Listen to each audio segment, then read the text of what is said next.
Alors, nous allons étudier aujourd'hui le calcul d'intégrales paires et impaires. Alors, cette partie du cours sera très importante, notamment pour l'année prochaine, lorsque vous allez calculer les coefficients de Fourier d'une fonction paire et impaire.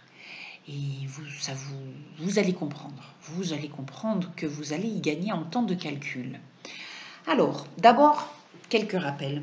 Nous allons commencer par l'intégrale d'une fonction paire. Et donc, quelques rappels. Qu'est-ce que c'est qu'une fonction paire? Je vous rappelle la définition. Nous l'avons vue au semestre 1 et au semestre 2 dans le chapitre 3 sur les fonctions. Soit f définit sur D un sous-ensemble de R centré en 0. Donc, centré en 0, par exemple, ça va être R tout entier, moins l'infini plus l'infini.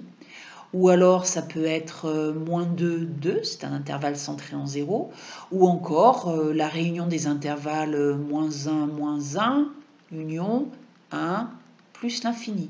Voilà, tous ces domaines de définition sont des intervalles, ou des ensembles de R, des sous-ensembles de R centrés en 0.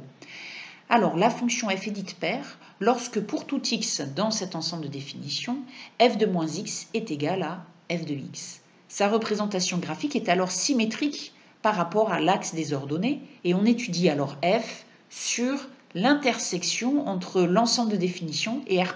Par exemple, l'intersection entre moins l'infini plus l'infini et R+, c'est 0 plus l'infini, c'est-à-dire c'est R+. Entre moins 2, 2 et R+, c'est 0, 2. Entre moins l'infini moins 1 union 1 plus l'infini et R+, c'est l'intervalle 1 plus l'infini. Alors, un petit schéma. Donc ici, vous avez votre fonction. Vous savez que f de moins x égale à f de x. Donc, vous avez un x dans le domaine de définition. Comme le domaine est centré en 0, à ce moment-là, moins x appartient aussi à ce domaine de définition. L'image de f de moins x et de x, les images sont égales. Donc, nous obtenons ici deux points qui sont symétriques par rapport à l'axe des ordonnées. Allez, maintenant, quel rapport avec le calcul intégral? Eh bien, nous avons le résultat suivant. Soit f, une fonction paire et continue sur un intervalle moins a, donc centré en 0. Nous avons alors que l'intégrale de moins a de f de x dx est égale à 2 fois l'intégrale de f de x dx sur 0a. Alors, démonstration. Nous allons faire une première démonstration, on va dire visuelle, graphique, et une deuxième, avec le calcul littéral. Donc ici, l'intégrale de moins a à a de cette fonction ici, je vais l'appeler grand C indice F, la courbe, vous savez que graphiquement, il s'agit de l'aire algébrique du domaine qui est déterminé par l'axe des abscisses, la courbe représentant F, et les droites d'équation x égale moins a, x égale a. Donc je assure ici en rouge l'intégrale de f de x sur l'intervalle moins a. Par symétrie, vous remarquez que cette aire en rouge, c'est égal à 2 fois l'aire que je assure ici en bleu, qui est comprise entre l'axe des abscisses, la courbe et les droites d'équation x égale 0, x égale à a. Voilà pourquoi l'intégrale sur moins a d'une fonction paire est égale à 2 fois l'intégrale de 0 à a d'une fonction paire. Voilà, donc ici, f est paire sur l'intervalle moins a, c'est pour ça que nous avons cette égalité, qui fait gagner du temps, mine de rien, puisque quand nous faisons après, avec la recherche de primitives, après la recherche de primitives borne du haut moins borne du bas, calculer en 0, c'est quand même plus simple que de calculer en moins a. Alors maintenant, pour démontrer cette formule, littéralement, nous allons utiliser la relation de Chasles. L'intégrale de moins a à a, c'est égal à l'intégrale de moins a à 0 plus l'intégrale de 0 à a. Alors pourquoi je fais intervenir 0, la valeur 0 dans cette relation de Chasles? Tout simplement parce que je connais le résultat final, je sais où je veux en venir. Je veux arriver à 2 fois l'intégrale de 0 à a de f de x dx. Voilà pourquoi, avec Chasles, je fais intervenir 0. L'intégrale de 0 à a, je la laisse, elle m'intéresse, je suis content de la voir. C'est celle-là que je vais devoir changer. Alors, pour la changer, je vais faire un changement de variable, justement.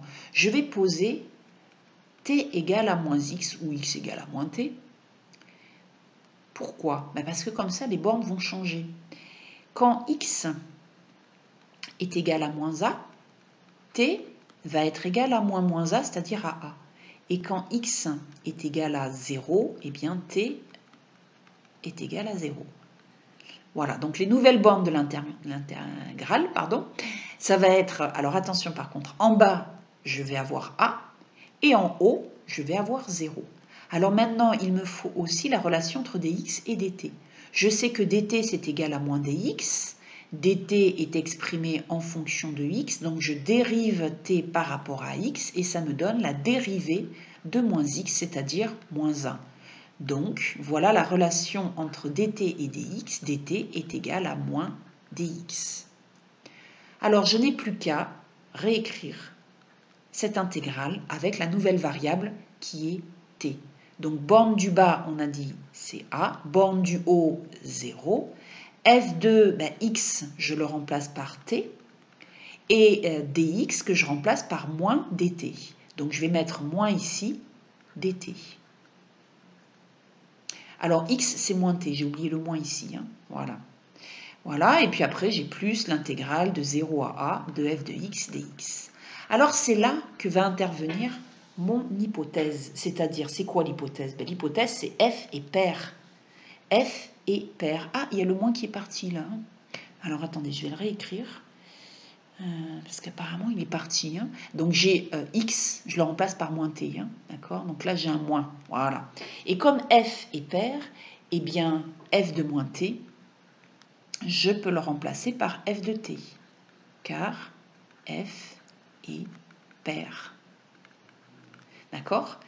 Et alors, le moins qui est devant l'intégrale, vous vous rappelez la formule que nous avions vue sur le chapitre 1, la première partie du chapitre sur les intégrales, eh bien, me permet d'inverser les bornes. Donc ici, je vais avoir l'intégrale de 0 à a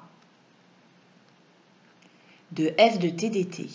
Donc au final, j'obtiens l'intégrale de 0 à a de f de t dt plus l'intégrale de 0 à a de f de x dx. Ah bah alors, c'est 2 fois l'intégrale de 0 à a de f de x dx.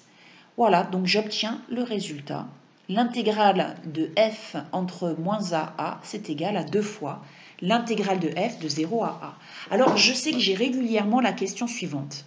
Les étudiants me disent, mais je ne comprends pas, nous avons fait un changement de variable, et là, vous nous dites que l'intégrale de f de t dt sur 0a est égale à l'intégrale de f de x dx sur 0a. Alors, je vais vous expliquer quelques petites choses avant d'aller plus loin.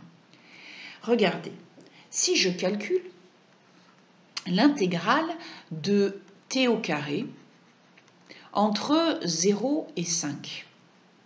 Et si je calcule l'intégrale de x au carré entre 0 et 5.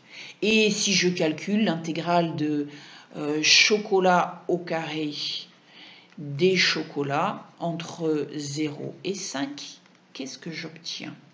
Eh bien ici, je vais obtenir t cube sur 3 entre 0 et 5, ce qui fait borne du haut moins borne du bas, eh bien ça fait 5 au cube sur 3 moins 0. Ici, j'obtiens primitive x cube sur 3 entre 0 et 5, ce qui me donne 5 au cube sur 3. Et ici, j'obtiens chocolat au cube sur 3 entre 0 et 5, ce qui fait donc 5 au cube sur 3. Autrement dit, j'obtiens exactement le même résultat, quelle que soit la variable d'intégration que j'ai utilisée pour faire mon calcul. En fait, il faut savoir que la variable d'intégration, c'est juste une variable intermédiaire pour faire notre calcul. Le but du jeu ici, c'est de calculer l'aire comprise entre l'axe des abscisses, la courbe représentant x carré, ici dans cet exemple-là, voilà, et les droites d'équation x égale 0, x égale 5. Donc l'aire, voilà, donc l'aire, quelle que soit la variable utilisée pour faire notre calcul, c'est toujours 5 au cube sur 3 en unité d'air. Qu'est-ce qu'il fait là? Qu'est-ce que c'est ça? Oh là là, mais je vais pas bien, moi. Hein. Alors, avec le chocolat et tout ça, vous avez vu, et il est temps de me déconfiner, hein, parce que là, je commence à craquer. Voilà, donc vous voyez pourquoi ici, je reviens à la petite démonstration. Vous voyez pourquoi ici, alors voilà, pourquoi ici, là, hein, donc l'intégrale de f de t dt entre 0 et a, c'est la même intégrale que celle de f de x dx entre 0 et a. Et peu importe le changement de variable que nous avons fait au préalable, hein, voilà. Allez, donc maintenant, un exemple. Alors, un exemple, eh bien ici, vous repérez tout de suite que votre intégrale se calcule sur l'intervalle moins 1, 1, qui est centré en 0. Donc, dès que vous voyez un intervalle d'intégration centré en 0, réflexe. Ma fonction ici est-elle paire ou impaire? Parce que nous allons voir tout à l'heure que lorsque la fonction est impaire, nous avons également des facilités de calcul. Donc, on cherche la parité de la fonction f de moins x égale racine carrée de 1 moins x le tout au carré, ce qui fait racine carrée de 1 moins x carré, c'est-à-dire nous retrouvons f de x. Donc f est pair et je vais pouvoir appliquer la formule. Oh là là. Et je vais donc pouvoir appliquer la formule démontrée précédemment. Voilà, bon, vous avez compris. Je vous laisse écrire le résultat. Alors, vous allez faire appel à une intégrale que nous avions calculée précédemment. Je crois que c'était dans la partie sur le changement de variable, justement. Hein, c'est la dernière vidéo qui était à étudier pour cette semaine. Donc, nous obtenons 2 fois l'intégrale de 0 à 1 de racine carrée de 1 moins x carré dx. Et ça confère le résultat obtenu dans la vidéo sur le changement de variable. Nous l'avions calculé par changement de variable. Hein, nous avions posé x égale sinus t. On peut d'ailleurs aussi calculer cette intégrale par changement de variable en posant x égale cos t. Ça marche aussi. Allez, maintenant, regardons ce qui se passe lorsque nous avons affaire à l'intégrale d'une fonction impaire sur un intervalle centré en 0. C'est parti. Alors, rappel, qu'est-ce que c'est qu'une fonction impaire? Donc, une fonction impaire, tout d'abord, nous travaillons sur D, un sous-ensemble de R centré en 0, donc soit moins l'infini plus l'infini, soit moins pi sur 2, etc. Elle est dite impaire lorsque, pour tout x dans le domaine D, f de moins x est égal à moins f de x cette fois-ci. Donc sa représentation graphique est alors symétrique par rapport à l'origine du repère. Et on étudie alors f sur la moitié de son ensemble de définitions, ce qui est bien plus commode. Donc soit sur 0 plus l'infini, si l'intervalle de définition c'était R, ou alors sur 0 pi sur 2 si l'intervalle de définition c'était moins pi sur 2, pi sur 2. Alors, nous rappelons le graphique que nous avions, ici j'ai pris ce graphe du chapitre 3. Donc, f de moins x égale à f de x, qu'est-ce que ça fait là? Et là, il y a un petit souci. Ben, ça ne devrait pas y être. Voilà. Donc, égal à moins f de x, je ne sais pas ce que ça fait là. Bien, d'accord, donc voilà, donc vous voyez que les deux points M et M' sont symétriques par rapport à l'origine du repère. Alors maintenant, que se passe-t-il lorsque nous intégrons une fonction impaire sur l'intervalle moins a à? Eh bien c'est magique, ça donne 0. Et ça, je peux vous dire que je vous conseille de le retenir par cœur pour l'année prochaine lorsque vous calculerez les coefficients de Fourier d'une fonction impaire, c'est très important. Alors ici, qu'est-ce qui se passe? D'accord? Donc quand nous avons l'intégrale de moins a à de f de x dx. Il s'agit d'une fonction impaire, donc sa représentation graphique est symétrique par rapport à l'origine du repère. Graphiquement, cette intégrale se traduit par l'aire algébrique du domaine compris entre l'axe des abscisses, la courbe représentant f et les droites d'équation x égale moins a et x égale a. Autrement dit, voici ce que nous obtenons. Mais j'ai bien parlé d'aire algébrique, c'est-à-dire que le signe de la fonction entre en jeu. D'accord? Puisqu'il s'agit de f de x fois dx. dx, c'est la variation infinitésimale de x. On multiplie par f de x qui est négatif, donc ça donne un résultat négatif. Voilà pourquoi on parle d'aire algébrique. Algébrique, eh bien, ça veut dire qu'il va y avoir un signe moins ici, entre moins a et 0, et plus entre 0 et a. Donc en fait, eh bien, vous vous rendez bien compte que c'est par symétrie, hein, ces deux intégrales, l'intégrale de moins a à 0 et l'intégrale de 0 à a, sont opposées. Et donc nous obtenons le résultat qui était annoncé. Donc là, c'est parce que nous avons affaire, je vais quand même l'écrire sur le schéma, à une fonction impaire sur l'intervalle moins a, a. Alors nous allons démontrer ce résultat exactement comme précédemment. Donc je vous rappelle, avec la relation de Chaves, vous pouvez très bien d'ailleurs mettre sur pause et chercher vous-même la démonstration de la même façon. Donc nous avons l'intégrale de moins a à 0 plus l'intégrale de 0 à a. L'intégrale de 0 à a, nous la laissons telle qu'elle. Nous allons faire exactement le même changement de variable que dans la petite démonstration précédente, c'est-à-dire que nous posons t égale moins x. Les bornes, eh bien, quand x égale moins a, t égale a. Et quand x est égal à 0, t égale à 0. Et enfin, la relation entre dx et dt, nous dérivons t par rapport à x. Donc, on obtient la dérivée de moins x, c'est-à-dire moins 1. Donc, dt est égal à moins dx. D'où l'intégrale de f de x dx entre moins a et a. Eh bien, ça donne l'intégrale, alors borne du bas, moins a correspond à borne du haut qui est 0. f de x, nous le remplaçons par moins t, et dx par moins dt. Donc, nous pouvons sortir le moins de l'intégrale ici, et plus l'intégrale de 0 à a de f de x dx. Et bien là, comme la fonction f est impaire, f de moins t, nous pouvons la remplacer par moins f de t. D'accord? Donc hypothèse, nous utilisons l'hypothèse car f est impaire. Et donc finalement, moins par moins ici, ça fait plus. Donc nous avons l'intégrale de 0 à a plus l'intégrale de 0 à a. Donc ça fait l'intégrale de a à a, c'est-à-dire 0. Voilà, l'intégrale de a à a, f de t dt ou f de x dx, peu importe, d'accord, ce qui donne 0. Alors ici, nous aurions pu aussi inverser les bornes, hein, écrire qu'il s'agissait de l'intégrale de 0 à a, donc on avait moins l'intégrale de 0 à a plus l'intégrale de 0 à a qui fait 0. Allez, nous passons à l'exemple.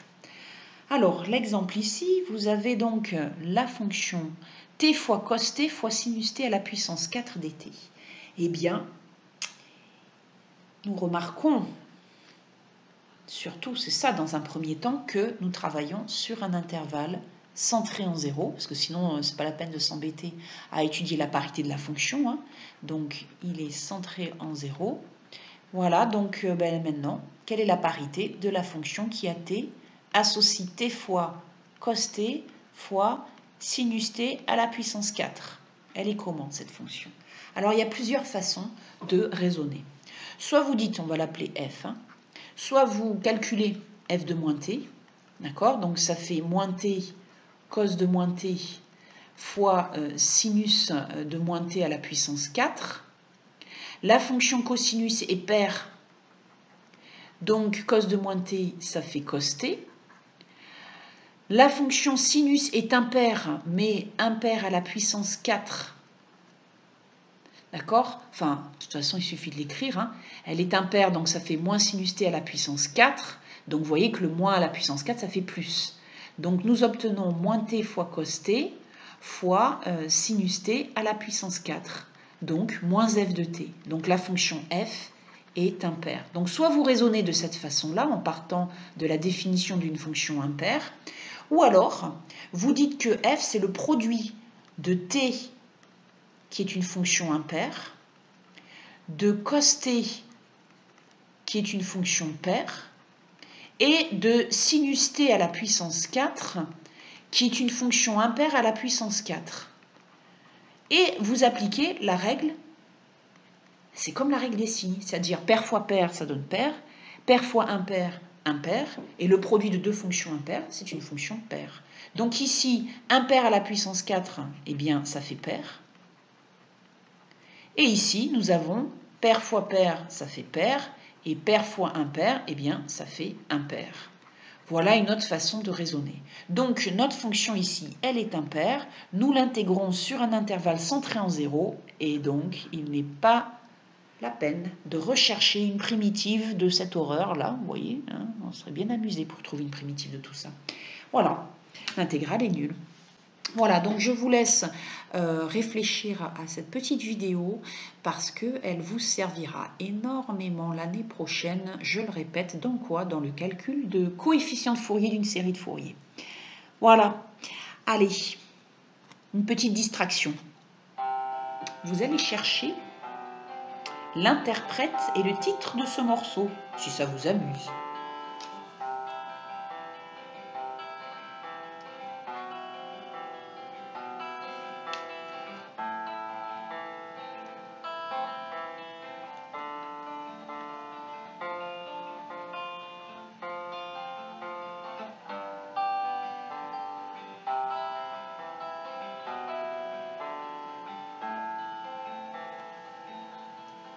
Voilà. Allez, bonne journée et à bientôt.